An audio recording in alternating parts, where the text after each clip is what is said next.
Welcome to another episode of the Svarim Chatter podcast. I'm Nachi Weinstein. This episode marks the 6th year anniversary of Svarim Chatter, which is tomorrow, March 23rd. It's been another great year, Baruch Hashem, with many more episodes, small talk really taking off, and lots of new Svarim posts and so on to the WhatsApp community. If you want to hear more about the history of Svarim Chatter, you can listen to the 5-year anniversary episode I did last year, or stay tuned for an interview I did on a different podcast, which discussed some of the history of Svarim Chatter, and I will air that here as well tomorrow. Thank you all for listening and for your continued support, sponsorship, feedback, both positive and constructive criticism. I appreciate all the sponsors who sponsor episodes and all those who contribute support in any number. If you'd like to do so, an episode is $400, but any amount of support is greatly appreciated. I mentioned this last year on the 5th year anniversary episode, and the response was overwhelming. And thank you to everyone who contributed. You can Zelle svarimchatter@gmail.com. And you can find that information in the show notes below, as well as a link to PayPal, or you could email me or WhatsApp if you're on the WhatsApp chat. Mirz Hashem, many more things planned for the coming year, including the classic standalone episodes, such as the brand new commentary of Rabbi Goin on Vayikra, published for the first time from the Gniza, everyone's favorite, Rabbi Professor Chaim Kannervogel, small talks, and much more. Additionally, a number of series are planned. Next week, and Chol Hamoed Pesach, there will be a mini-series on Rav Elazar Fleckless, the Tshuva Me'ava, to commemorate his 200th yard site, which is this coming Pesach, as well as the publication of the Tshuva Me'ava, including the new volume published from manuscript on Even Ezer, which will be published by Mechon Netzach Yaakov.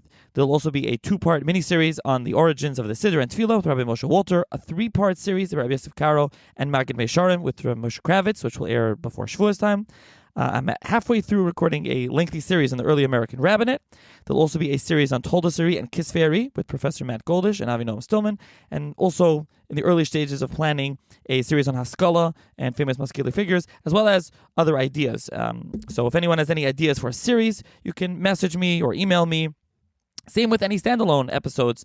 If you have any ideas, as always, looking to take ideas, so you can, again, reach out to me with topic or guest suggestion. And as always, if you can please subscribe to the podcast and rate and review it wherever it is that you listen. Rating is on most podcast platforms and reviewing on Apple. And with that, enjoy this episode. And again, thank you all for your support throughout these 6 years of the podcast. And all comments, feedback, please let me know. svarimchatter@gmail.com, or you can reach out. You can WhatsApp me if you're on the WhatsApp chat. You see my number, and enjoy this episode. Hi everyone, welcome to another edition of the Svarim Chatter podcast. On this episode of the podcast, I'm going to be joined once again by Rabbi Shimon Szimonowitz, who is the Rosh Mechon Alizayis and the Rav in Pine River Village, Nusach Sfard, and we'll be discussing the Haggadah Shel Pesach. But in particular, and I think this is, Rabbi Shimon has been on this podcast now many times, but this is the first time he's going to be here as a machaber of his own sefer, not for someone else's sefer, the Haggadah Shel Pesach Alizayis, which is the name of the Machon, but it's also the name of his Haggadah, which was published a number of times, and hopefully will be available again this year in a new edition. So thank you, Rabbi Shimon, for joining me. Thank you for having me. Now, we have to start with, why did you publish Haggadah Shel Pesach? You are the guy that talks about, every time we do a Chumash, why another Chumash Sefer? You always talk about when someone, from the first podcast, right? When you publish a Sefer, you're publishing it with 3 people, your father, your shver, yourself. Haggadah, this is what you picked to publish on? So, first of all, we discussed in the past why Haggadah is something which is Kedai to publish on, and why they keep on selling. But before that, the genesis of this Haggadah actually is, I had a Chavrusashaft with a friend of mine. I can mention his name is Shmuel Shustel. And we sat down once and for all, said, let's learn the Haggadah and just understand the simple meaning of the Haggadah. The impetus for that was, I've been by more than one Seder, and I sat there, and people sit there and declare the following Shaila. It says in Haggadah, Dam va'esh v'simreis ashan. So they say, no, where do we have in the Mitzrayim, Dam va'esh v'simreis ashan? So Dam, everyone knows that. There was Makas Dam. Eish, well, Borod had some Eish in it. But what about Simreis Ashan? Where's there Simreis Ashan? And that's when everyone sits around the Seder, the Chacham, the Tam, the Sheni Dei Lishol, and they think about where was there a Simreis Ashan by the Seder. The answer is they didn't begin to understand the simple meaning of the words. The Baal Haggadah, and we'll get to a minute who's this anonymous boogeyman Baal Haggadah, but at one point in Haggadah we darshan 4 psukim. We darshan the psukim Arami Ovid Avi Vered Mitzrayim Av Yagasham Seim Avi Yisham Legagel Atzim Barav. We darshan the pasuk Veirei Son of Mitzrayim Vayanunu Vayitno Leinu Avodah Kasha. we darshan the pasuk v'nitzak Hashem Elokei Aviseinu v'yishma Hashem Eskelenu v'yaras Yeniv Samaleim v'slachtzenu. And then we darshan the fourth and final pasuk that we darshan is v'yetzienu Hashem miMitzrayim biyad chazaka u'v'zurei netuya u'v'mayir gadol u'v'oisos u'v'mayvsim. Now, since the Mishnah Masechtas Pesachim tells us that we have to darshan v'doyreish me'arami ovid avi ach yigmar kol parsha kula, so we have a mandate based on the Mishnah that we have to darshan it. Now, today when someone darshans, he's an orator. He gives a speech. He gives a sermon. But in the Mishnah's lingo, to darshan means to take a pasuk and to explain it by form of exegesis. So, what's the kind of drasha do you have to this pasuk? So the Gemara, the Baal Haggadah, based on drashas Chazal, we fulfill the mandate of the Mishnah to go ahead and say the drashas. The drashas are those drashas you'll find in the Midrashay Halacha of Chazal. And we say each word, we darshan it. Vayotzeinu Hashem Mitzrayim, and the Baal Haggadah brings a drasha. Chazaka. Finally, we get to the last word of the last pasuk, uvemoivsim. Uvemoivsim, says the Baal Haggadah, zehadam. What's the proof text that b'moivsim zehadam? Kemoshe nemra, pasuk in Sefer Yoel, that talks about the end of time. And it says, V'nosati, it's not talking about Mitzrayim at all. It's talking about the end of time. V'nosati moifsim b'shamayim u'va'oretz dom v'esh v'simrois oshan. That's what's going to happen at the end of time, that there will be moifsim b'shamayim oretz, there will be dom on the ground. There's going to be esh fire. Perhaps it's referring to what's happening right now in Iran as a recording. V'simrois oshan. That's scary to think what that could be. The going up of smoke sounds almost like a mushroom bomb. And that's the pasuk talks about Melchemes Gog and Magog will happen in the end of time. And this is a proof text that b'moivsim zehadam. So in Mitzrayim, you only had dam. There was nothing other than dam. But where do we see the word moivsim is used in conjunction with dam? For that, we find the pasuk, which is a classic drasha you'll find in the Gemara, that it says uva moivsim refers to that. And where's the proof text? Because it says v'nsati moivsim shemaim oretz dam ve'esh v'simras oshan. I think this example brings out the mistake that almost everybody makes by the Haggadah. Number one, they have no idea at that point, when they finished all the Dvar Torahs on the Ma'aser Rebbe Lezer, which we'll get to maybe soon, the significance of that. They get to this point where the Mishnah says you have to dash me'arami ovid avi yigmar kol parsha kula. The Mishnah says that's the mandate you have. The Rambam says that kal ma'irich drash parsha zu areizim mishubach. This is the time you should spend your time explaining this drasha very well. And they come to this point, they have no idea, they're just reading words, they don't even know what they're doing. They don't realize that this is one word of the fourth pasuk that we're about to darshan. And what throws them off, besides for the fact that they're already trying to get to the end, what throws them off also is the printer. The printers in the Haggadah made the words Dam ve'esh v'simras oshen nice and big, because there's a minig brought down on the Ramof b'shem de Maril that we're supposed to go and pour out of the wine during the times when we talk about the things that will befall our enemies. We say Dam, Tzvardei, Akinim, Oroiv, different makas that befall our enemies. And so too, Dam ve'esh v'simras oshen, which as mentioned, it's going to befall enemies la'asad lavoi. You pour from the wine onto the plate or whatever. I want a different minig how they do it with the finger. They pour from the cup, that they pour from the wine. So therefore, it's a big, bold text in the Haggadah, and people think it's a standalone text. Dam ve'esh v'simras oshan. They don't realize it's part of a pasuk, and that pasuk is only part of a proof text that the word moivsim refers to dam. So this is what led me to say, let's just get the Haggadah straight, understand the basic meaning, and until you understand the basic meaning, there's no room for Dvar Torahs and drashas. Because the concept of Dvar Torah is that after the simple pshat, there's something still missing here. Now we can say, so why is it so? And then we say our Dvar Torah. But if you don't have the basic pshat, you're just wasting your time and you're just saying nonsense. That's really what's going on. Now, similar to that, and also based on the printer's choice of what to bold in the Haggadah, a very common question that everyone knows, that all of a sudden in the middle of the Haggadah, they start with Yochel Meresh Chodesh. 1 second. Everyone asks, why are you waiting all the way in the middle of Haggadah to ask the question that we should start Rosh Chodesh? Right when you start, the first question should be, Yochel Rosh Chodesh. Again, it's a basic misunderstanding of the context of what you're saying.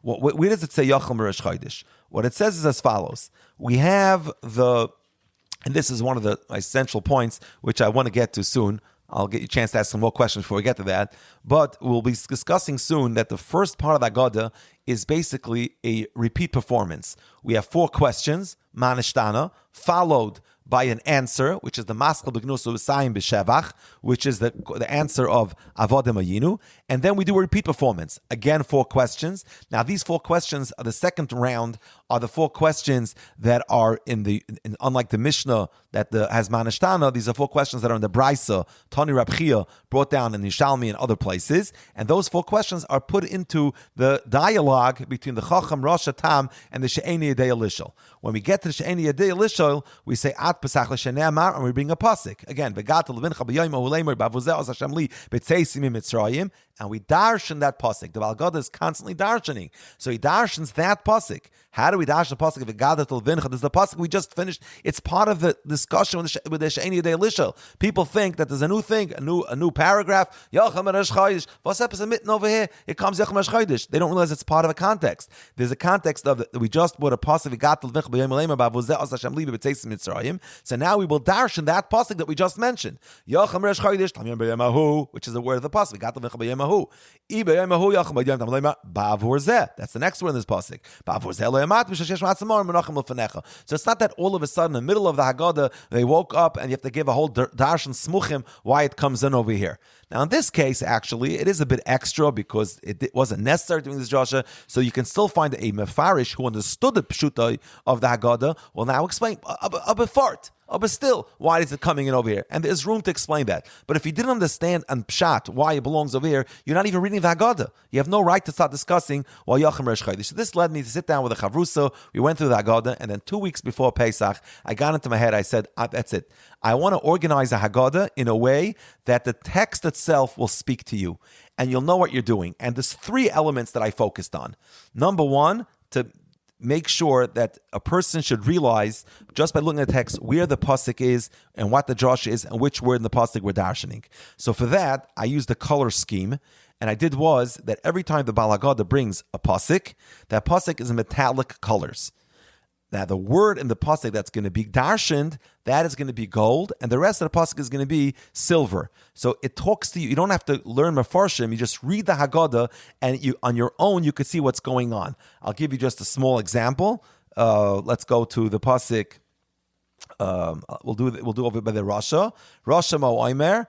The question is a pasuk. Ma havoida zois lachem. So first you're aware that it's a pasuk and it's a metallic colors. And then we're going to dash in the word lachem. So lachem is going to be gold. And then we have the word lachem, veloy loy, and the colors emphasize how we dash. It's hard to describe it in a podcast, but if a person will look at the Haggadah, he'll see right away how the color scheme helps you keep focus and understand the structure of the Haggadah. Another element, which is very important when you're doing the Haggadah, and this is something that people are constantly looking for, that who was the one who wrote the Haggadah? Who is this Baal Haggadah? There's an expression called the Baal Haggadah. I don't know if you're aware, I give a shir in the shul, I give a shir on the Mekoros HaTfilah. It's interesting to me always, I always wondered about this, and I still don't have an answer. Nobody talks about the Baal HaSiddur. Who's the Baal HaSiddur? The Haggadah, there's a Baal Haggadah. What happened to the Baal HaSiddur?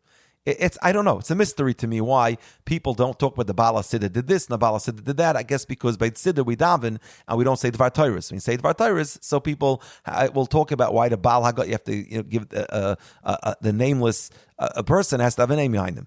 But just today, we've been doing this already for almost a year, the Shiur Mamakoros HaTfilah, I came across a very interesting Yavitz, Rabbi Yaakov Emden. Rabbi Yaakov Emden, today, because as we're recording, it's Erev Tainus Esther, so I gave this shir today, Makaris HaTfilah, I spoke about Al Anisim.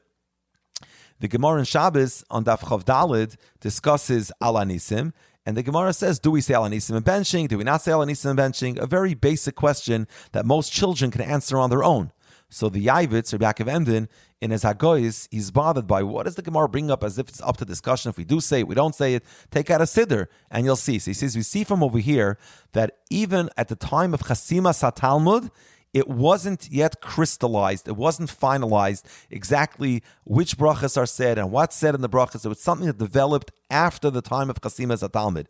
And we're quite aware of the fact that the Gaonim played a very large role in finalizing the Siddur the way we have it today. That's something that the Gaonim did.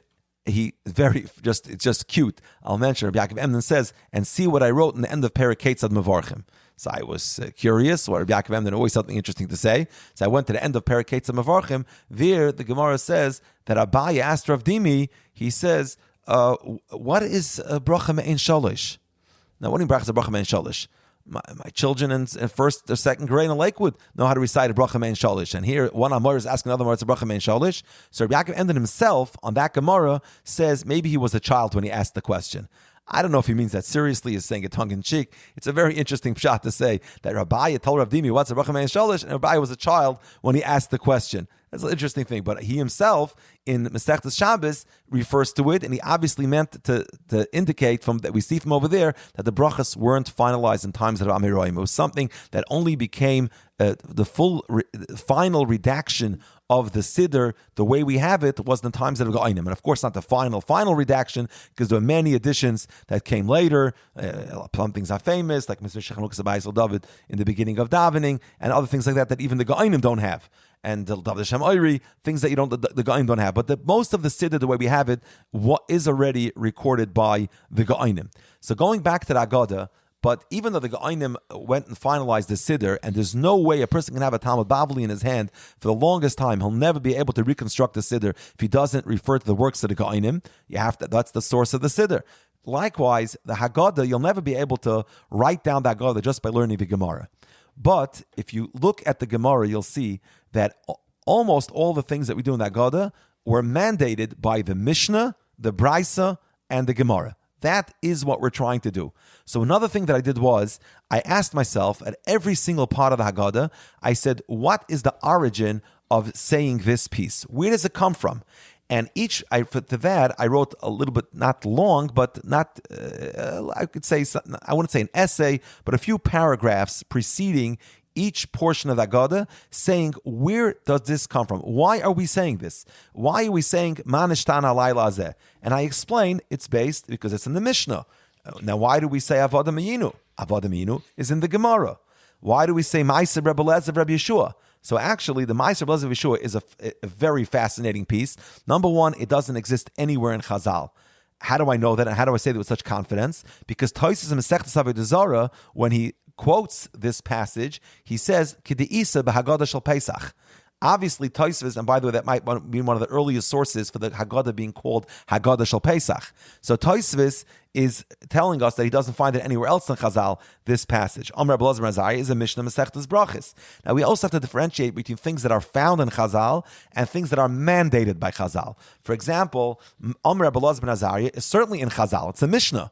But while it's one of the earliest passages in the Haggadah would be Amar Rabbi Elazar ben Azariah, because it's a Mishnah Masechtas Brachos. But while it's a very early origin, there is almost no origin in Chazal. There's absolutely no origin in Chazal to recite it the night of Pesach. Now, why is that important?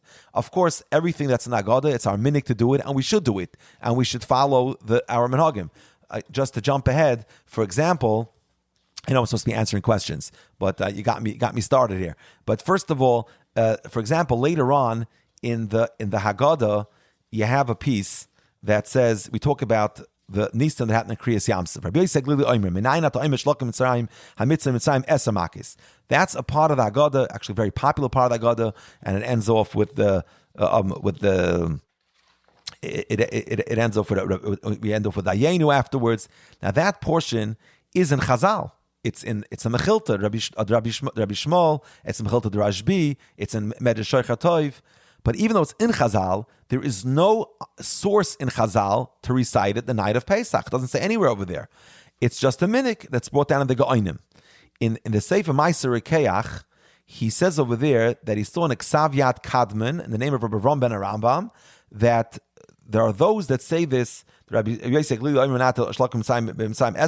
say this in the Haggadah, and he says, but my father, the Rambam, didn't bring it in the Nusach Haggadah.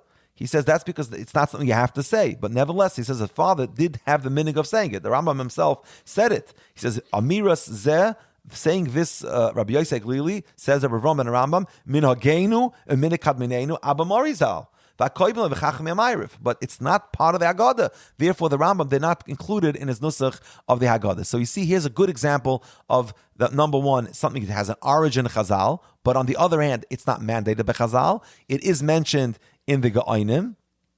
It's mentioned in the Ga'ainim. And but the Rambam and the didn't feel that's part of Haggadah. He only now why it's the verse that has halachic ramifications. There are times in certain situations a person can't say the whole Haggadah, so the place can talk about which things to skip. So you have to be aware of which things are the real chiyuvim that you have to recite the night of Pesach, and which things are just part of the Haggadah that were put in by the anonymous Baal Haggadah. So that's another thing that I have. Before each portion of Haggadah, I have an introduction telling you what is the earliest origin for this passage and which obligation are we fulfilling by reciting this passage.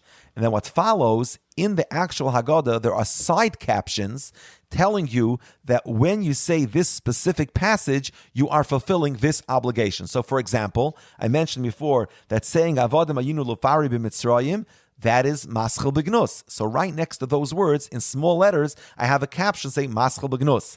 Then you say Vayitzi'enu Hashem Elokeinu misham b'yad chazak v'netuya. That's what it says next to that. Umesayim b'shevach. Then you say V'ilu lo yhoitz HaKadosh Baruch Hu as Aviseinu b'Mitzrayim. Next to that piece, I say we're fulfilling what the Mishnah says that Chayav Adam Liris As Mekilu Hu Yatzam b'Mitzrayim.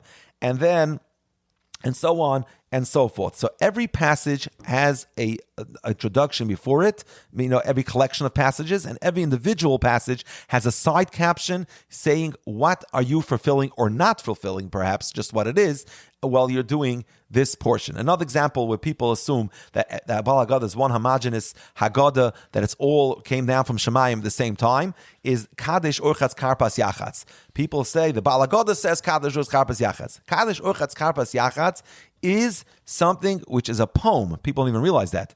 Kadesh, in nursery, they know that. When they get older, they forget. Kadesh urchatz, karpas yachatz, magid rochza, moitzi matzah, morer koirech, shulchan oirech, tzafon barech, halil nirtzah. So it's a poem.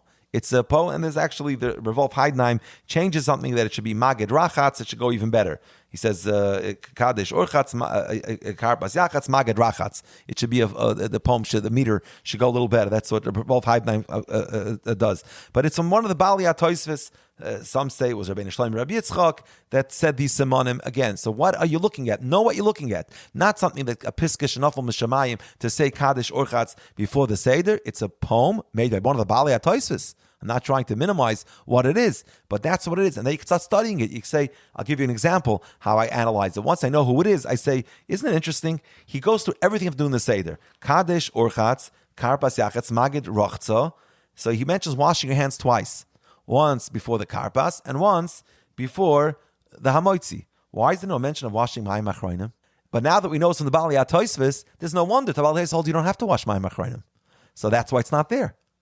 And we can go on about all that for a long time. But just an example of know what you're looking at, know what you're doing when you're saying this or singing this, and also once you know what it is, you know what to do with it. Here's a good example of what you could do with something like that. Yeah, it's definitely a poem. I grew up. You always sing it. Kadesh, Orchaz, Karpas, that's what you do. And I've been by Seder where they don't sing it. I'm like, why don't you sing it? It's a poem. You should sing it. You start off the Seder. Again, but exactly, the key nakuda here is what you're saying throughout. And this is really what your Haggadah is coming to address, which is understand the Haggadah, what it is, what it's doing, understand what you're saying. Don't just come, and this is, I'm sure many people, this is something a personal pet peeve of mine, I'm sure it's definitely of yours, when people come, when the kids come with all the vertlach, and it's not V'gada to Labincha, it's V'gada to Lavicha, and they come with their shtiklach Torah, and it's really whatever it is. This is what the Seder becomes. Like, listen, they're all prepared and it's beautiful, but they don't necessarily know. The Elam doesn't really understand really what's going on. So that's one thing to point out when it comes to the Haggadah Shel Pesach. Now, you went on a long time, which is great. It's wonderful. You had a lot to say. I sometimes get told that, when it comes to the Rabbi Professor Kanafogel podcast, he talks Rabbi. No, other guests also, they can go on. I remember our podcast in Ikra Sefer went almost 3 hours, remember? So, your Haggadah definitely comes to fill that vacuum, and I've used this Haggadah personally by the Seder once or maybe twice. So I've actually used your Haggadah. Now it's hard to get, and we can talk about that at the end. So correct. So you mentioned a couple of things. I think one thing that you didn't mention is the gray boxes. So you mentioned how at the beginning of each piece you'll have where the makar is, and that's in a grayed out box, and then afterwards you'll have your biurim. You also have commentary and notes in a gray box following the passage, and then you also have biurim in the back. So it can try to just clarify those couple things because you didn't really discuss those. Okay, so first of all, in your print, it's a gray box. In the later prints, it's actually a different shaded. It's shaded difference, but it's a shaded box, we'll say. The shaded boxes before each piece are all about the origin of the following passages. So, for example, before Kaddish Urchatz, there will be a shaded box telling you that this is a poem from one of the Rishonim, and it will mention some very basic points, like Rav Wolf Heidenheim changed the Girso, and Machzavitchi says where it's from. Then, before every other part of the Haggadah, it goes through again from the origin of why we do that and where it comes from.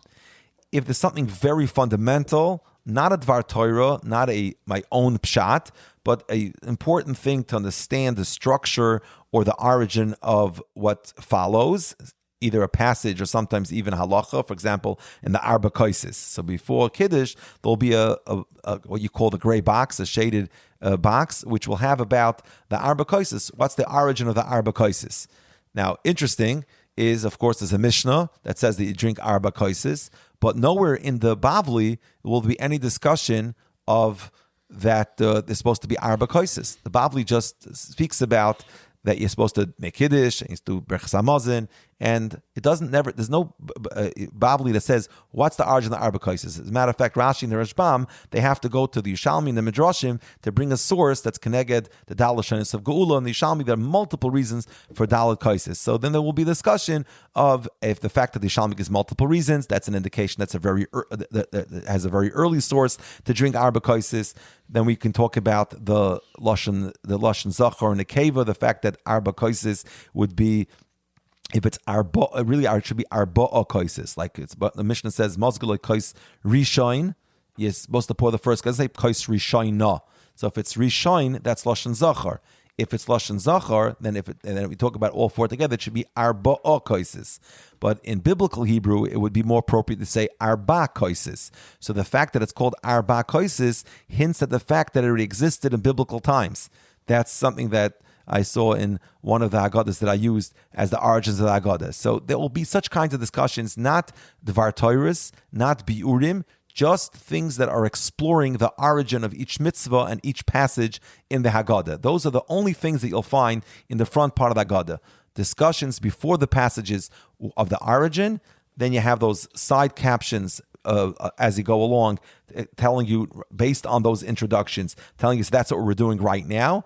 And then there's the traditional thing that every Haggadah has, the basic halachas that a person should know. So I copied that out of Haggadah to know all the halachas that a person has to do, what you find in any other Haggadah. That's nothing unique to my Haggadah. What's unique here is only those, what you call the gray boxes, those introductions and the side captions that you have, and the color scheme. That's the only thing that's unique. But those three things together, that gives you a very unique experience in going through the Haggadah, because the Haggadah becomes self-explanatory. You know what you're doing as you're doing it, and it's guiding you how to read it and how to understand it.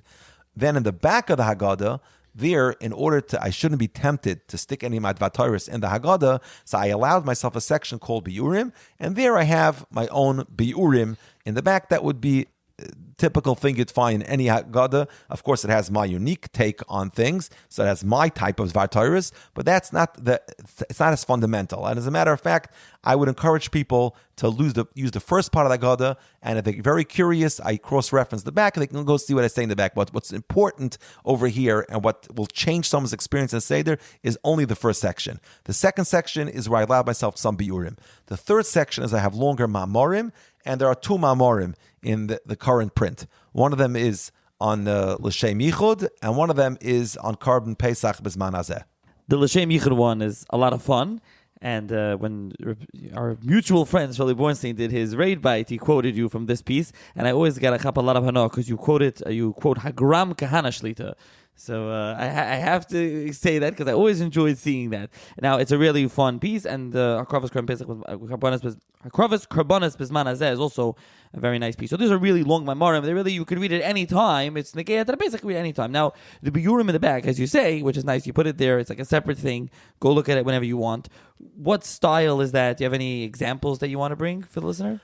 You'll have anything. You'll have a brisket vart, and you'll have different kind of Dvar Torahs. I would say the common denominator is me. It's my kind of Dvar Torahs that I enjoy. You'll have something some things that are actually supplement the Haggadah itself. So if they have a brief discussion of where the Sayim B'Shevach is, and there's a little bit of longer discussion, I felt maybe it's not Pasha Pshat, it's just maybe a more of a pilpul kind of idea. So then I'll put it in the back. And then there are some things that are commenting on the halachas of the Haggadah that you'll find in the back. And then there are just other articles that I wrote different times on different things that are related to the Haggadah that will appear over there. There's no common thread, I would say. It's very random in certain ways. I'll have a pshat in the Ben Yosef Taiva Elam. If there's a mitzvah to do yachatz, I talk about the point of Birchas HaMitzvahs, that a Birchas HaMitzvahs is the person should be able to focus on what he's about to do the mitzvah. It's a preparation to person to do mitzvah strichas kavana. So I say that perhaps the holach ma'anya, the achol avasana ba'arad mitzrayim, is like, instead of making a bracha, we don't make a bracha on yachatz, it's reciting something in conjunction to yachatz. These are things that are not necessary. I'll tell you one good one that you might enjoy. The Gemara says, Amar Reb Nachman Dor Avde. Reb Nachman told his slave Doru, he said that a master who sends a slave free, what does a slave have to, and gave him kesav azov, what does he have to do? He has to go and praise him. So he says, you now don't have to say the Haggadah because you already told us that. So I discuss over there why, and this is a classic Dvar Torah. This is, come to my Seder, you'll hear this. It's not something that you have to necessarily get this unique Haggadah. But Reb Nachman told Dor Avdei that Reb Nachman wanted to give Dor Avdei a nutshell, the entire story of Yetzias Mitzrayim. So how does he say it in a nutshell? A master who sends his slave free and gives him gold and silver. Is that the nutshell? Is the gold and silver so fundamental that if you have to say the whole entire story of the Exodus, the whole entire story of Yetzias Mitzrayim in 5 words, you have to throw in the gold and the silver? What's the pshat in that? So I say like this, that when Abraham Lincoln freed the slaves, so what happened? Just picture it. Abraham Lincoln, he made the emancipation, and everyone was set free. So you have a guy, give him a name. You want to pick a name of a enslaved man in the antebellum America. So let's call him John. John lived his whole life as a slave, and his master, Simon, sets him free. He follows the law. The president says you have to emancipate all your slaves. He sends him free. So what does John do? He dances out of the plantation, runs down the block. He's free. He's free. He goes down the block. He comes to the end of the street, and he says, 1 second, where am I going now? I have nothing to eat. I had no money to my name. I don't have a place to sleep at night. Where am I going to go? He turns around. He comes back to the plantation, and he says, can I stay here tonight? He says, well, I'm not giving you free room and board. He says, well, I'll rather work for you than go hungry. So the owner says, well, that's illegal. You can't work for me. So what happened? They became sharecroppers. So basically, what happened the next night? The next night, he found himself back in the same cabin, eating the same food, picking the same cotton. The only difference was that till now, if there was a bad year and there was no cotton growing, so his master would feed him anyway. But now he has no obligation because he's a sharecropper and he's a free man. So he's not much better off. Real freedom is only when you give reparations. When you give people money that now they can be independent and they can live, that's true freedom. So we see, and that's our best example. The Rambam says that at the night of Pesach, a person should point to a slave at the table and tell his children, we were like this slave. The best we could point at is antebellum America, when we had slavery not so long ago, and we could see how much they suffered and how terrible it was for them. And here's a good example how we saw in our recent history that if you don't give them the kesef v'zav to have financial independence, then it's not true freedom. So therefore, Rav Nachman told Dora Avde, it wasn't of the Avde, the Nafik Le'mara L'chayrusa, that a slave that his owner sent him out to freedom. It has to be V'yavali Kaspa V'zahava. He also gives him gold and silver. So that's a good example of a Dvar Torah, and I would say it's a unique Dvar Torah because in most Haggadahs you won't find it. Yeah, I think, not to get into American history, I think Lincoln was trying to do that, and they were giving them land and reparations. I think with his assassination, it kind of ended. With Andrew Johnson, it got rolled back. There's some hack on this. You can look, but this definitely was part of the plan. Of course, it was part of the plan, but ultimately, because they failed, because it failed, that's why they suffered for so many years. Yeah, that's a good point. That's a very interesting piece. And you quote Ram Yeshua, you quote many others. There's some other interesting pieces back there. A couple other things we forgot to mention here. is you also have this, at least, again, I'm going from my edition, so if it changed, you'll let the listener know. For the edition you're using in the current edition, which will be out now, is you also have this kind of the halachas. Many Haggadahs include halachas and things like that, and tefillas, and you have that in sort of like a script, an italicized script. What are those halachas, and where'd you get them from? Okay, so the short answer is I don't know. But the long answer is the following answer. We started by asking me why I made a Haggadah if there's so many Haggadahs around. And I referred to what we discussed in the past, that Haggadahs are different than every other Sefer. Haggadahs is something that I think I mentioned once, and I'll say it again in case there might be one person listening to not listen to the last podcast. So when I was in the Israel Museum, the tour guide, Rabbi Szimonowitz, who took us around, he said, I want to show you something. He takes us to a room, and in that room, they had manuscripts, medieval manuscripts, and he said that the most extant manuscripts from medieval times is the Haggadah Shel Pesach. And he was like saying that as an amazing fact, that's the most common manuscript. He said, I'll tell you why, I told him. And I tell him the word that we spoke about in the past, which was that there's once a year where every person has to become a Maggid Shir. And that once a year is the night of Pesach. Usually, who buys Svarim? The people buy Svarim, people who need to give over. They have to say a Dvar Torah, they have to have a deeper pshat, they have to come with something new. And therefore, they're speakers, they're Magidei Shir, they're teachers. So they're the ones looking for Svarim. The ordinary person is happy with a Chumash, Mishnayos, Gemara, and that's it. But a person who's a scholar or a teacher, he needs more than that. There's once a year that everyone has to become a scholar. That's Leil Pesach. Everyone has to give over to the family. V'gata levincha.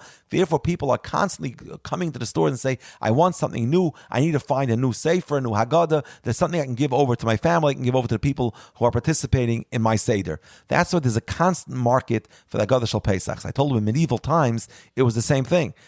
All year round, people didn't own any Svarim. It was very expensive to copy things over by hand. But there's once a year where people had a reason to have a long text that they had to own, which was the night of Pesach. He's home. He's not in shul. He can't rely on what's available in the chazan in shul. He has to go and recite the Haggadah to his family. So he had to own a scroll or a book which had in it the words of the Haggadah Shel Pesach. That's why there were so many of them, and they survived. And I think I mentioned also on your podcast once before, that my friend Rabbi he pointed out another reason why there might be more Haggadahs around than other things. Talking about the antique Haggadahs, the ones that are around from medieval times. He said everyone knows that the night of Pesach. I just met someone today. He told me on Pesach night he wears a kappel from his Rebbe. Someone else wears the bekashe or the kittel from his Zayda. People are feeling that this is a time to give over Mesorah, and they want to, as much as possible, go back to their roots, go back to the way their parents did it, the way their grandparents did it. There's a very strong sense of Mesorah and giving over Mesorah the night of Pesach, and I think that's a universal feeling that everybody has. And therefore, he said, it's possible people were preserving their fathers and grandfathers' Haggadahs. This is the Haggadah my grandfather used. This is the Haggadah my father used. And as a matter of fact, I do the same thing. My grandfather used a certain Haggadah by the Seder. And my father uses that Haggadah by the Seder. And therefore, I also made it my practice to use that Haggadah by the Seder. And that is a Haggadah, you might not have heard of it, Haggadah Divrei Yosef. He was the Dayan in the city of Sardal. He was a big Talmud Chacham. And my grandfather used to use his Haggadah. And because my grandfather used it, I felt if I'm going to publish Haggadah, I could take halachas from any Haggadah that existed. I just chose to take from his Haggadah. Like in my Haggadah, I have those halachas that was sat before my grandfather when he said the Seder. And because I can choose from anywhere, that's why I chose that. So the short answer is, I don't know where the Divrei Yosef got his halachas from. I'm actually still in the process of trying to determine that. Is anything his own halachas, or he just copied it from somewhere else? Most of them from the Derech Chaim, I think from the Nesivos. But I didn't actually study to the end. So the answer is they come straight out of the Divrei Yosef Haggadah. It's marked in the front of the Haggadah, but it's not something that I know its origin. It's there because those are halachas that sat before my father and grandfather when they feared their Seder.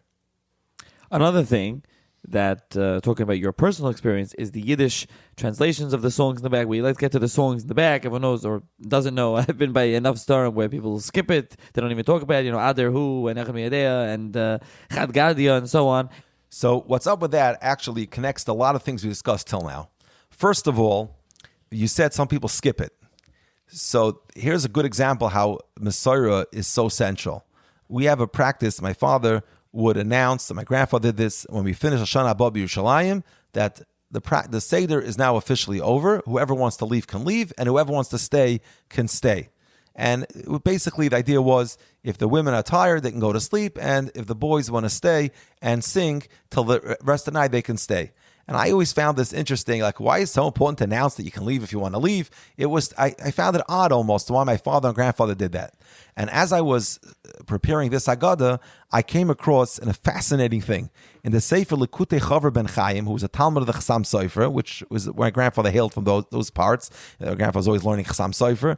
And he says over there that after the Chasal Siddur Pesach and making the Bracha Achron Lakois, the Chassam Sofer would tell the women they can go to sleep, except for the young girls, and then he would complete the Piyutim. So he said some people stayed and some people leave. That also has a tradition to it, and a tradition which preserved in my family, not even knowing until I discovered this Likutei Chaver ben Chaim, that's something that Chassam Sofer himself did. So it's okay if people are tired, they want to leave, that's where it's over.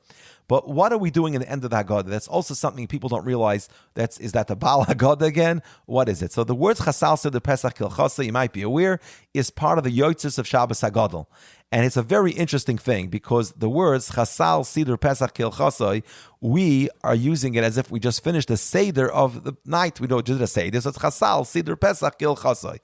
In its original context, in the Yotzes of Shabbos Haggadah from Beis of Teiv Elem, who was from the Gedolei Rishonim, which Rashi quotes and Tosfos quotes in many places of Halachah, he actually quotes even this Yotzes itself. He ends it off by saying, Chasal Siddur Pesach Kilchasa. I just finished all the halachas of Pesach. That's what he just finished organizing. Kechol Mishpatei V'chukasai, Kasher Zachinu L'Sader Oisai. Just like on Shabbos Haggadol, we finished arranging them and discussing them. Kenis Klasoisai, in a few nights, the night of Pesach. But it takes on a different meaning when we say it by the Seder. And interestingly enough, the Nusach of Chasal Siddur Pesach Kilchasa, for example, the one that my Shver says, it comes out of the shul. In the shul, they said the Yotzes, there was a nusach, how they said Chasal Siddur Pesach Kilchasai, and that's the way they said it by the Seder. And that's so a big portion of what we say the night of the Seder is from the Yotzes of Shabbos Haggadah, Chasal Siddur Pesach. V'chein ve'hi b'chetzi halayla is the Yotzes that you say on Pesach itself. Oimetz G'resecha Fleisa B'Pesach is also from the Yotzes of Pesach itself. Kilo Yinoa Kilo Yoa Kesem Melucha. That is a song. That's a piyut that I believe is only for Leil HaPesach. And Ader Hu Yivne Beis V'Karev, that's a very interesting one. I think today it used to be when I was growing up, few families knew about this. The Yekis did it, the Oberländer Yidden did it. They sang the Yiddish German song Allmächtige Gott nun bau dein Tempel Shira. As a matter of fact, it was so popular in those circles that they would the only thing they spoke about the Seder, the next morning says, has to go out. In other words, that was Nun Bau Dai Temple Shira. They referred to this song. It was such a high point of the Seder singing this song. But here, that takes us back to the origin of these piyutim. There is a theory out there that the words Adir Hu Yivne Veise B'Karev is actually the Hebrew translation of the original German song.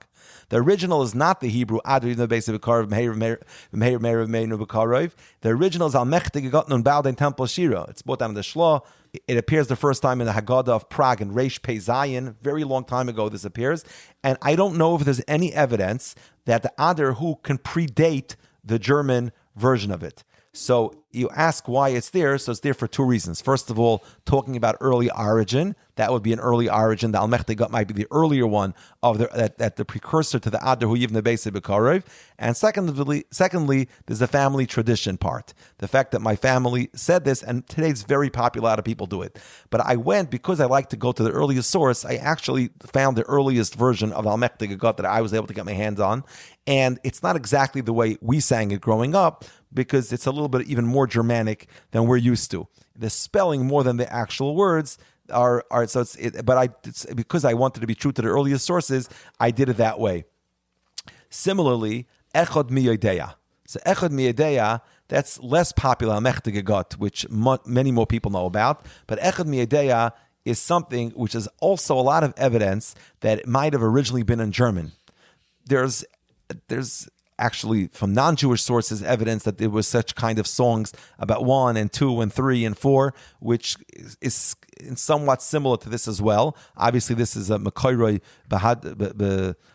has Al-Taharas HaKodesh, but it's a song that is originally in German, and it's so important. The German is was taken so serious that also Likutei Chaver Ben Chaim, he mentions that the Chassam Sofer even explained the German words, why we say Zwei und das ist aber mehr, why we say it like that, and the Chassam Sofer said a whole explanation to it. So again, I bring that in those what you call the gray boxes before this piece. So here's another example. Yes, we did grow up singing it in the German Yiddish, but not exactly these words. These are the earliest versions I was able to find of it, again. But it's something which might also have predated the Hebrew version. It might have been sung in German originally. Chad Gadya also has the German. Chad Gadya is a very mysterious piyut.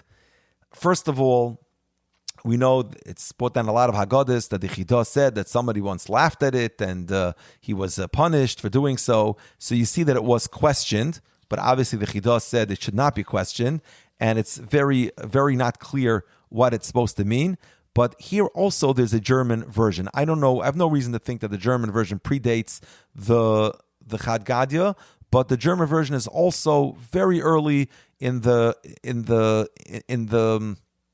very early in the old Ashkenaz Haggadahs, you have the German version of Chad Gadya. There's some oddities in Chad Gadya besides for what the meaning of it is, which the Gross says Pshat and others say Pshat. Just even the actual Aramaic to locate like what type of genre of Aramaic that is, what type of dialect of Aramaic that is needs some study, and there's some mystery about that as well. So to answer what those songs are, those songs also need to be explained what the origin of them what their origin is, and also just like I pointed out, the German might be the earlier version of at least 2 of the 3 songs. I'll just say personally, and give a shout out to my mother, not that she listens to the podcast, in that growing up, my mother was the one who sat and sang all these songs. I always sat and sang the songs. My father would go to sleep, the brothers would go to sleep. My mother sat and sang all the songs, and so that was where I got to, not in the German, even though she's Yeki, she didn't sing it in the German. She sang it in the regular Hebrew. Now, we should also discuss which sources you used, because there are so many Haggadahs. So when you set out to learn this, I'm sure you used some Haggadahs. I mean, I see you quote the classics like the Barbanel and others, but are there particular Haggadahs or other sources that you focused on more than others when you were creating this Haggadah? So I do mention in the Hagdama the Haggadahs that I used, and one of them I wrote is the Haggadah Shal Pesach im Likutei Tamim u'Minhagim. That Haggadah was written by the late Lubavitcher Rebbe before he became Rebbe, and he actually did a very nice job. He started doing what I did over here, which was to each thing in Haggadah to say what the source for that is. It's something he wrote before he became Rebbe, and it's a very useful and I think it's one of his most amazing things that he actually wrote in his lifetime. So that's something that I also used.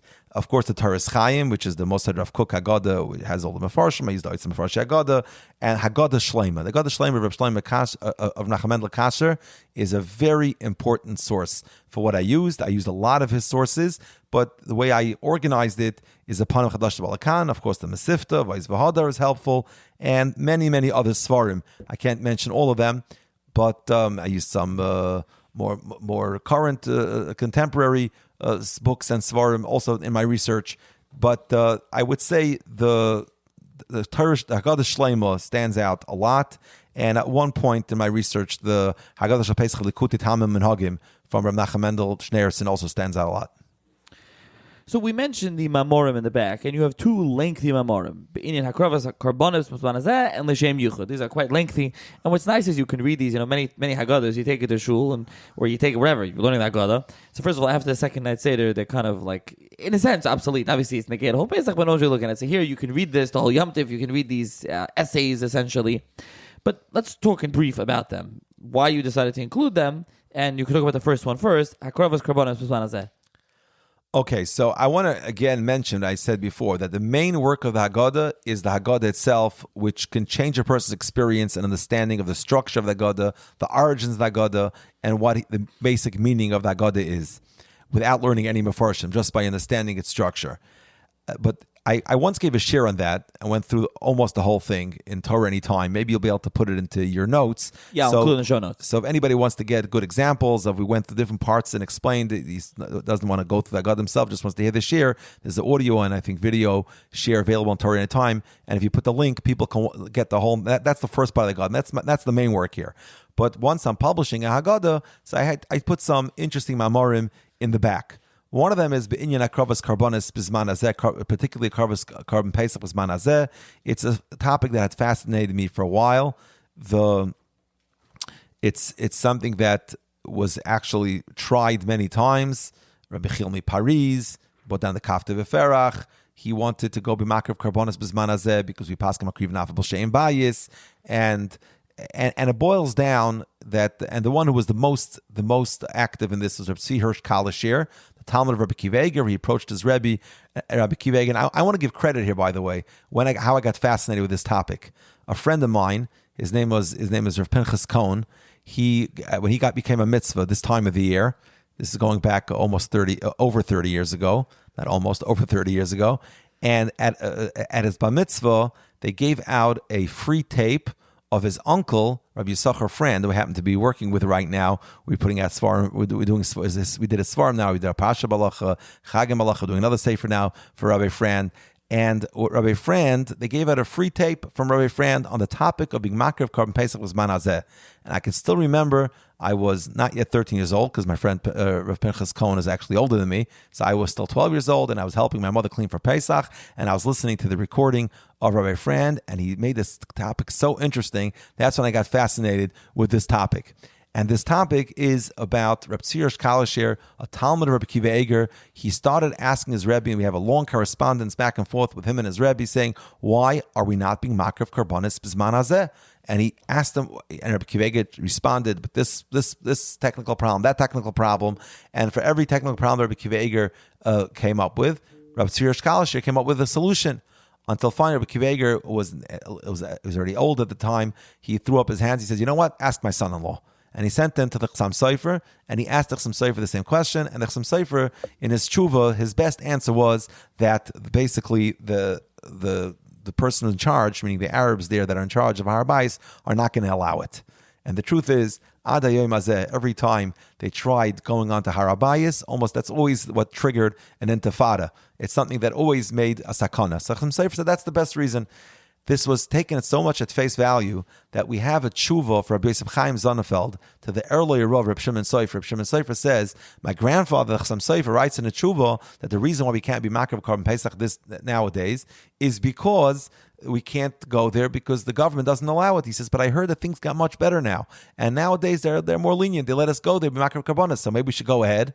Rabbi Chaim Zonnefeld says, no, you heard wrong. They're stricter than ever, and you can't be makar of karbonis now either. But they really took this literal that the only reason why we can't be makar of karbonis b'zman hazeh is because they're not allowing us to go on the Har HaBayis. So this is a fascinating topic, and I go through different elements of the karbonis in general b'zman hazeh, the different challenges that were posed halachically, the Avnei Choshen, the Ephod, Yichis Kahanim, Big De Kahuna, Tcheles, which today is a very a great debate, the Tcheles debate, I call it color war, and the question of shkolim. Here's another good example. One of the things the poskim said that we have to bring karbonos b'zman hazeh, you need to collect shkolim. How are you going to collect shkolim? So we have a tshuva from one of the achronim who says, well, now that they invented the locomotive, so now it's so much easier to transport shkolim from one. It's a global world, the globalization, so we can go collect shkolim from all of Klal Yisrael all around the world. So now they don't have that problem anymore. Where's the makim hamizbeach? Another challenge. The midas hamizbeach. How if we don't have a shamir, is that a problem? Many different issues, but really a lot of the challenges that were posed to karbonos b'zman hazeh don't apply to carbon pesach. For example, a carbon pesach is it's a very unique carbon. Tumah, one of the problems of tumah is utra b'tzibur, but a carbon tzibur is always going to require shkolim. We don't have shkolim. Carbon Pesach is the only time you'll have a carbon sibur, which doesn't require shkolim, because the carbon sibur, because everyone brings it, and it doesn't require shkolim. So carbon Pesach ends up being the number one issue that is able to be brought b'zman hazeh. And I discuss it from a halachic standpoint and also from an historical standpoint. Was it actually done? There's some historical proofs that it was actually brought down b'zman hazeh.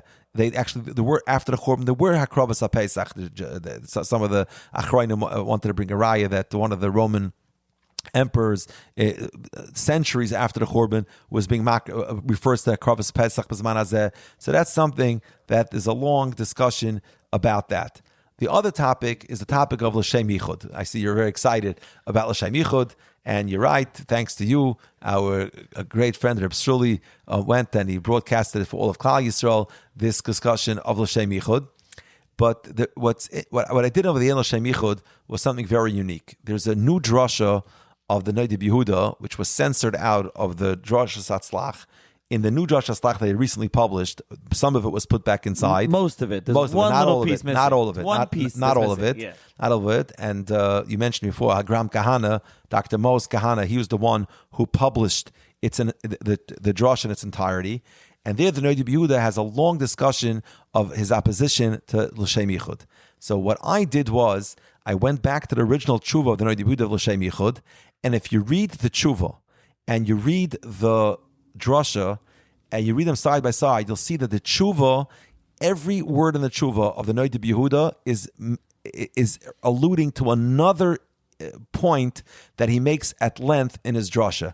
It's amazing that now that you have the drasha, it's like a pirush to the tshuva, and it's not. I'm not saying a drasha in the Noda B'Yehuda. It's clear that the Noda B'Yehuda is referring to all these points, but until we had the drasha, we could not get the full extent of what the Noda B'Yehuda was saying in his tshuva, and that's basically what I do. I go through every single element of the tshuva of the Noda B'Yehuda, and using the drasha and also the works of his Talmidim, the Tshuva Mehava, and others, and I mind the depths of what the Noda B'Yehuda was referring to in the Tshuva, and why he had such a visceral reaction to L'Shem Yichud.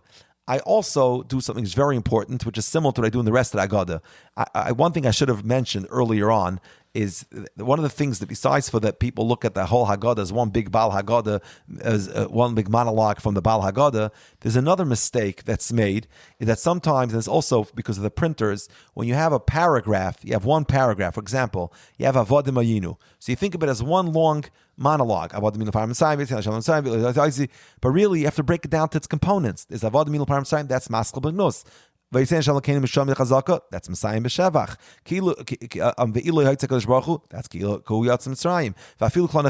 That's a new statement. A very good example of that is Halach Ma'anya. Halach Ma'anya, we look at it as one, we're saying Halach Ma'anya. Halach Ma'anya dachalu avasan b'arad Mitzrayim kol dichvan Yosef Yechel kol ditzach Yosef Yisach hashata hachal shana ba b'arad Yisrael hashata avdil shana ba b'nei Chayrin. In my Haggadah, it's 3 paragraphs. There's 3 things going on. Number 1, Halach Ma'anya dachalu avasan b'arad Mitzrayim. That's one thing.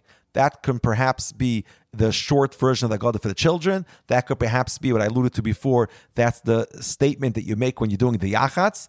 And then there's another thing that you do. You announce before the Haggadah, Kol Dichvin Yosef Yechel. Similar, the Gemara says in that some of the Meroim had a practice that they would get up before they started a Suda. There was a practice they would say, Kol Dichvin Yosef Yechel. So before we start a Suda, right? Because the Gemara in Tainus of Chafam Bezer, V'huna kad chavakorech rifta, ha'yakar laniyim, v'yomer kol dichvin Yosef Yechel. So before we about to have a Suda, we say kol dichvin Yosef Yechel. That's a separate statement. Just because it's one paragraph in the typesetting of the Haggadah, that doesn't mean that it has to be necessarily one piece. Ashat hachal shana ba b'ardi Yisrael. That's something in the end of the Haggadah we say L'shana b'Yerushalayim. We say L'shana haba. So if we have like a mini little Haggadah now for the children, like the Ritva says, so just like the main Haggadah ends with L'shana haba, this also ends with L'shana haba. So it's breaking things down to their elements, breaking it down to their components. I did the same thing with L'Shem Yichud. People say I do say L'Shem Yichud, I don't say L'Shem Yichud. There's no such thing as L'Shem Yichud. In L'Shem Yichud, there are many different components. L'Shem Yichud Kutsha Brichu Shchinte, that's something which is a Kabbalistic formulation, which the Noda B'Yehuda had a very big problem with it. And I also discussed different levels of the problem. The Yehuda had a problem with it saying it in general. Others had a problem with saying it out loud. Right? I bring a story over there that the Rabbi Yaakov Emden writes that the Cham Tzvi didn't believe in saying these things out loud in front of the masses. And once there was a convention of Rabbanim, and the Divrei Chaim was there, and someone started screaming out loud, L'Shem Yichud. And the Divrei Chaim said, Reb Cheskel Prager says not to say L'Shem Yichud, and you're screaming it out loud. And I think that maybe the Divrei Chaim wasn't as concerned of the Noda B'Yehuda's concern, even though he mentions Reb Cheskel Prager, as he was concerned with his ancestor, the Chaim Tzvi's concern. Why are you saying it out loud? So there's also breaking it down against the Shem Yichud, against saying out loud. Those are two different topics. Then there's another part of Shem Yichud, is B'Shem Kol Yisrael. That's a statement, B'Shem Kol Yisrael. The Shem Shemaitza talks about an Akdama, that people should do every mitzvah, before you do Asisa mitzvah, you say B'Shem Kol Yisrael. Saying B'Shem Kol Yisrael is an independent statement. It's not necessary. It doesn't have to come together with Shem Yichud. And Hini Muchanim Zuman L'Kayim Mitzvah, that's another statement. So Hini Muchan, that's a wonderful thing to say. That's another thing to say. It's not one big L'Shem Yichud. You could say parts of L'Shem Yichud. You could not say the whole L'Shem Yichud. It doesn't have to be everything or nothing, because each element and each component is its own discussion and its own debate, whether or not it should be said, how it should be said, by whom it should be said, and if it should be said out loud. But the main point of that essay is understanding the Noda B'Yehuda based on his own drasha and on the works of his Talmidim, primarily the Tshuva Me'ahava. Yeah, so it's a nice long essay, and then you talk a little bit about L'Shem Yichud on the Seder night and that exact nusach. Also, there are no L'Shem Yichuds in this Haggadah, by the way. Correct? I would not think so. I would imagine there is, because I know that we said it growing up, so my grandfather probably read it. I couldn't find it, so show me where it is. Oh, the Hini Mucha, I'm sorry, it's no Shem Yichud. No Shem Yichud, only Hini Mucha, right? My grandfather was Hini Mucha, yeah. Hini Mucha, right? I didn't say Shem Yichud, Hini Mucha. So to finish off, there's a couple things to ask. First of all, you talked about and you extolled the virtues of your Haggadah, and it is a very nice Haggadah. Like I said, I've used this Haggadah. One, why isn't it available? You gave me when you printed like a mini run. I mean, you're someone that owns a press, a publishing house, and it's not available. Is that the Shoemaker's Kids Don't Have Shoes syndrome? Will it be available now? So the cliche definitely applies here. I started out by saying Karmi Shali Le'nai Tarti. I did this originally in 2 weeks, and then I spent some time fixing it a little bit and reworking it. And I actually brought along over here, you can see a pile of corrections and additions that I would like to make. But knowing that I'm going right now on air with you in the beginning of March, and you promised that you're going to actually post it on March 21st, so I know that it's going to have to be available, and it will be available when this thing goes live. So yes, it's going to be available, and the reason it's going to be available is thanks to you, because you're forcing me to do that. March 22nd on Sunday, Be'ez Hashem, and that's a weekend before Pesach, so yeah, that better be available. Now, also, did you think, let's first see you get this out now in the Hebrew available, but do you think about doing such a project in English? Because one would think that the same project with the color-coded and explaining things is something that would be a te'elis in English as well, for those that need English Haggadah. That's a very good idea, and now you're actually on record of taking credit for it. Okay, let's see you put out the new Hebrew one, and then perhaps something you can do, and the Machon can put it out in English, because it is a real tale. Listen, I'm saying this on air with you, but I did actually use this Haggadah, as I said a few times, and I do actually think it's a very useful Haggadah. But I'll give you the last word of who would you say the Haggadah is for? Everybody. I've heard Talmidei Chachamim who used it, appreciate it. I've given to my kids Rabbeim, and they told me they keep on using it because of its clarity. And a different friend of mine said that his wife likes using it because it so clearly displays the text, and she's able to follow and see what's going on. I think anybody can use it. It's something there's something there for every single person. Nobody shouldn't use it. I want to go back to one more thing you just mentioned. When I said the English, you said, you give me credit on air. So that's something that I appreciate about this Haggadah, which is, in the Biurim in the back, you quote friends of yours, Rabbeim, quote my name. I thought that's very nice. It's very personal, the Haggadah. So it's something that it's kind of, you don't always get that in Tzvarim, but sometimes people like to do that, and you have that here in this Haggadah. I always like to quote people. First of all, it's the right thing to do when someone tells you something. You're supposed to do Davar B'Shem Omroi, and especially if it's Leil Pesach Mei V'Gula La'olam, it's very apropos. But I also encourage Machabrim. A lot of times people say, should I quote in my name? I think it always adds character to people's Svarim, and you don't lose by doing that. People, there's a certain chen to Svarim of giving other people credit. I don't know why people have such a difficulty doing that. They find it something's challenging. I encourage all Machabrim to quote people all the time. It adds character, it adds interest, and first of all, the people who you quote, they themselves would like to see themselves in print. And it'll be available in the Sfarm store. It'll be available on Ali Zayas' website. You can order from Ali. And Ali Zayas' website has free shipping on all Sfarm, right? All orders. Yes. So you can order from there. I'll link to Ali Zayas' site in the show notes. And thank you, Rabbi Shimon, for joining me once again. And this time to talk about your own sefer. Thank you for having me. Shkoich.